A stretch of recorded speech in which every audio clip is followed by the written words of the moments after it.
প্রায় 11:30। ইন্না লিল্লাহি ওয়া ইন্না ইলাইহি রাজিউন।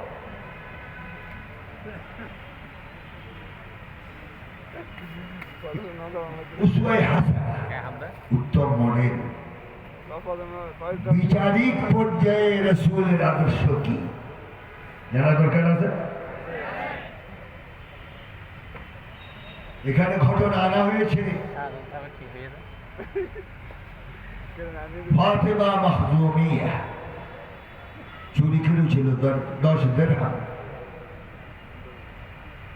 শরীয়তের আইন হলো চুরি করলে হাত কেটে দাও। কার হুকুম? কার হুকুম? আল্লাহর। জোরে বলুন কার হুকুম? আল্লাহর। সৌদি আরবে চুরি আছে কারণ হাত কাটাকাটি আছে, যার কারণে চুরি নাই। সামান্য কিছু শরীয়ত মানার কারণে আজ মানুষ চুরি থেকে সেখানে হেফাজত হচ্ছে তাদের। কিন্তু বাংলাদেশে চুরি নেই। গোটা ব্যাংক চুরি করে নিয়ে গিয়েছে, গোটা ব্যাংক লুট করে নিয়ে গিয়েছে, অথচ কপাল কালো হয়ে গিয়েছে চিন্তা করতে করতে। ঠিক না বলেন?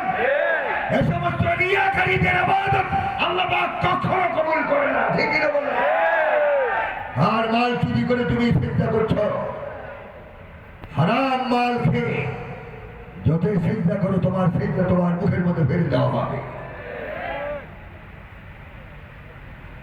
বড় এক বুজুর্গ যিনি দাড়ি মুছ ভুড়ি পর্যন্ত কেটে ফেলেছেন ভয়ে, উনি বড় ভাই চোরের সর্দার, চোরের সর্দার। ঠিক না?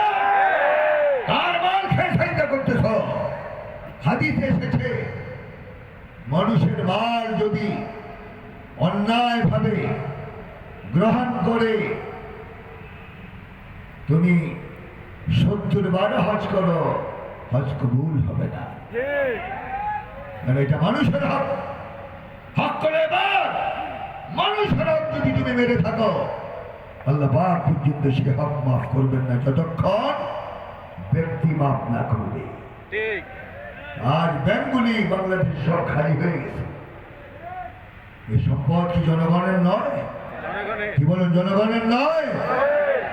আর মাল চুরি করে সেই কপাল কালো করেছেন সেই দিয়ে। এই সমস্ত রিয়াকারী ইবাদত আল্লাহ পাক পছন্দ করেন না। ঠিক কি না? ফাওয়াইলুল লিল মুসাল্লিন আল্লাযীনা হুম আন সালাতিহিম সাহুন আল্লাযীনা হুম ইউরাউনা ওয়া ইয়ামনাউনাল মাউন। এজন্য মাখজুমিয়া 10 দিনার চুরি করার কারণে আল্লাহর ফয়সালা হলো আস-সারিকু ওয়াস-সারিকাতু ফাকতাউ আইদিয়াহুমা। চুরিকারী পুরুষ চুরিকারী নেমে এলো, চুরি করলে হাত কেটে দাও। আল আমরু লিল ওয়াজুব, হাত কাটা ফরজ, আল্লাহর হুকুম। কার হুকুম? আল্লাহর হুকুম। বাংলাদেশে যদি শাহী মসজিদের সামনে একটা চোরের হাত কেটে প্রধান গেটের সাথে 1 সপ্তাহ ঝুলে রাখা হতো, বলুন তো চট্টগ্রামে কোন চোর চুরি করতো না? কি করতো? এই হাত দেখে ইন্না লিল্লাহি ওয়া ইন্না ইলাইহি রাজিউন। ঠিক কি না? আর এখন চোরেরা ইন্না লিল্লাহর জায়গায় কি বলে? মাল দেখলে আলহামদুলিল্লাহ। তাহলে চোরকে আর আলহামদুলিল্লাহ কতদিন পড়াবে? তাহলে সমাজটা কোরআনের সমাজ হোক, মানুষ নিশ্চিন্তে ঘুমাক, মাল হেফাজত হোক। আমরা কি চাই কিনা? তাহলে একটাই জমিন আনতে হবে, আল কুরআনুল কারীম। ফাতেমা মাখজুমিয়া চুরি করার অপরাধে তার বিচার হলো হাত কেটে দাও। কার হুকুম? আল্লাহর হুকুম। সব মুসলমানদের মধ্যে এখন দ্বিধা বিভক্ত হয়ে গিয়েছে, হাত কাটবে কিভাবে। হাত যেন কাটা না হয় একদল, আর হাত কাটা হোক আরেক দল। তখন মাধ্যম ব্যবহার করা হলো উসামা ইবনে যায়েদ রাদিয়াল্লাহু তাআলা আনহু, রাসূলের খুব মহব্বতী সাহাবী। হযরত উসামা ইবনে যায়েদ রাদিয়াল্লাহু তাআলা আনহু রাসূলের কাছে পরামর্শ নিয়ে গেলেন। হাত না কাটার জন্য যদি সুপারিশ করা হয় তো কোরআনের পক্ষে না বিরুদ্ধে?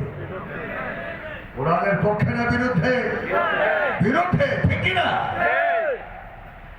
তখন হযরত উসামা বললেন, ইয়া রাসূলুল্লাহ,